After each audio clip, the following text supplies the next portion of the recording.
Welcome to Lecture 3. In Lecture 3, we are going to look at some basic ideas in A&P, what is considered the language of anatomy and physiology. It is a very precise language, and it needs to be. Think of someone doing surgery. In that case, any small mistake in terminology can be disastrous in the long run. Secondly, the terms that we use in A&P are often very technical. Some of those you hear in everyday language, but most you do not. Anatomists use a very specific position of the body as a point of common reference. No matter where you go in the world, though they may have different words in different languages, the point of reference is the same no matter where you're at. And that point of reference is termed the anatomic position or anatomical position. It is an upright stance where your feet are parallel and flat on the floor. The upper limbs are at the sides of the body. The palms face anteriorly, which is toward the front, toward your navel. The head is level and the eyes are facing forward.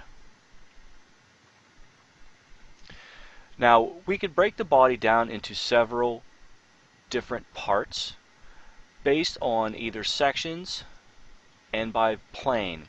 Sections is a slice or cut to expose the internal anatomy, and we get those sections by looking at planes or imaginary flat surfaces passing through the body. There are three major planes. We have the coronal, the transverse, and the sagittal or mid-sagittal.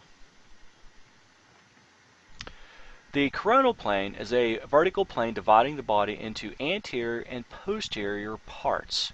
It is often also called a frontal plane. It is as if someone took a giant knife and cut a person so that the front and back of the body would be in pieces. The second is a transverse plane. It is a horizontal plane dividing the body into top and bottom or superior and inferior pieces. You will also see it called a cross-sectional plane. The third is the sagittal or mid-sagittal plane. It is a vertical plane dividing the body into left and right pieces. A sagittal plane gives you left and right pieces. A mid-sagittal plane gives you equal left and right halves. Finally, we have the oblique plane, and it is a plane that passes through the body at a unique angle.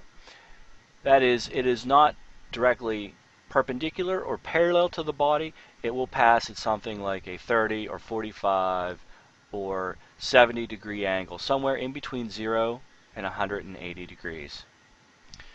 When you are observing sections, learning about the body, it is important to understand what plane you are looking at that section from. It will help you to interpret what you are looking at within the section itself. Finally, we have the last slide, which is showing a figure of the different sections of the body.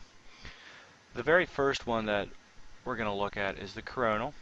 Keep in mind this is the one that is dividing the body into front and back pieces. We can see that there. It is the blue one.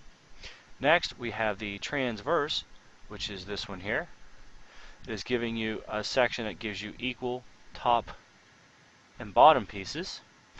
And finally, we have the sagittal, which is this plane here, giving you left and right pieces, and more specifically the mid-sagittal section that is giving you equal left and right pieces.